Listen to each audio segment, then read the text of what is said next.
ఏది పడితే అది మాట్లాడితే ఎలా? ఎమ్మెల్సీ కవిత అంశంపై ఏవేవో వ్యాఖ్యలు చేశారు. మీ సొంత అజెండాను పార్టీ అజెండాగా రుద్దొద్దు, జాతీయ పార్టీలో ఉన్నామన్న విషయాన్ని మర్చిపోతున్నారా? ఏ స్థాయి నాయకులైనా పార్టీ లైన్కు తగ్గట్టే మాట్లాడాలి. ఎంపీ రఘునందన్ వ్యాఖ్యలను పరోక్షంగా ప్రస్తావిస్తూ బీజేపీ నేతలకు కిషన్ రెడ్డి క్లాస్. ఈ ఇద్దరి మధ్యలో పడతలేదు. కిషన్ రెడ్డికి రఘునందన్ రావుకు పడతలేదు. నిజంగా బీజేపీలో అంత అధికారంలో ఎవరుంటే వాళ్ళకు అనుకూలంగా ఉంటారు. బీజేపీని రాష్ట్రంలో అధికారంలో తీసుకురావాలి, కసి మీద కొట్లాడాలి, ఆల్టర్నేట్గా తెలంగాణ రాష్ట్రంలో మేమే రావాలని బీజేపీ నాయకుల్లో ఎవరికి లేదు. ఎందుకో తెలుసా? అప్పుడు గతంలో కిషన్ రెడ్డి తర్వాత లక్ష్మణ్ ఇద్దరు పెద్దలుగా ఉండే వాళ్ళంతా కూడా కేసీఆర్ తోటి కుమ్మక్కయ్యారు, వైఎస్ రాజశేఖర్ తోటి కుమ్మక్కయ్యారు. ఆ పార్టీని కేసీఆర్కి అమ్మేసారు. కేసీఆర్ ఏం చెప్తే అది చేసేది వాళ్ళు. ఇప్పుడు కూడా బండి సంజయ్ ఉన్నప్పుడు కొంత ఉరుకులు పరుగులు పెట్టింది బీజేపీ. మళ్ళీ కిషన్ రెడ్డికి ఇచ్చినాక కిషన్ రెడ్డి కాముష్ అయిపోయిండు. ఆయన వ్యవహారాలు ఆయన చక్కదిద్ద పెట్టుకుంటున్నాడు.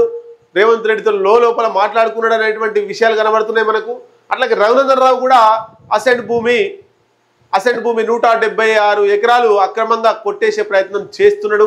82 ఎకరాలు పట్టా వేసుకున్నాడు తన కూతురు మీద, తన భార్య పేరు మీద. ఇంకా 92 ఎకరాలు చేసుకోవాల్సిన అవసరం, దానిలో కబ్జాలో ఉన్నాడు 90 ఎకరాలు, మొత్తం 176 ఎకరాలు గుంజుకపోతున్నాడు. కాబట్టే కాంగ్రెస్ మీద ఏం మాట్లాడతలేడు అని చెప్పారు. ఇక వాస్తవంగా రఘునందన్ రావు ఎవరి మీద మాట్లాడాలి? తెలంగాణ రాష్ట్రంలో ప్రభుత్వం ఎవరిది ఉంది? బీఆర్ఎస్ ప్రభుత్వం ఉందా, కాంగ్రెస్ ప్రభుత్వం ఉందా? రఘునందన్ రావు మాట్లాడాల్సింది కాంగ్రెస్ మీద మాట్లాడాలన్నా, బీఆర్ఎస్ మీద మాట్లాడాలన్నా? కాంగ్రెస్ మీద మాట్లాడాల్సింది బీఆర్ఎస్ మీద మాట్లాడుతున్నాడు. కాంగ్రెస్ మీద మాట్లాడే దమ్ము ధైర్యం రఘునందన్ రావుకు లేదు, పోయింది, చచ్చిపోయింది. ఇక రఘునందన్ రావులో ఫైర్ పోయింది, రఘునందన్ రావులో ప్రశ్నించే తత్వం పోయింది, రఘునందన్ రావులో జోష్ పోయింది. అమ్ముడు పోయిండు కాంగ్రెస్ పార్టీకి, కాంగ్రెస్ పార్టీ ఈయనకు అమ్ముడు పోయింది.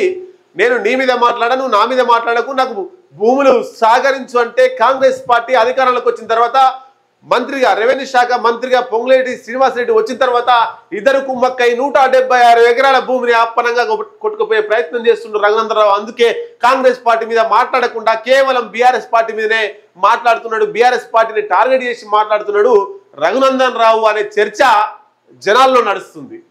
దాని మీద రఘునందన్ రావు ఏం సమాధానం చెప్తున్నా చూడాలి మనం.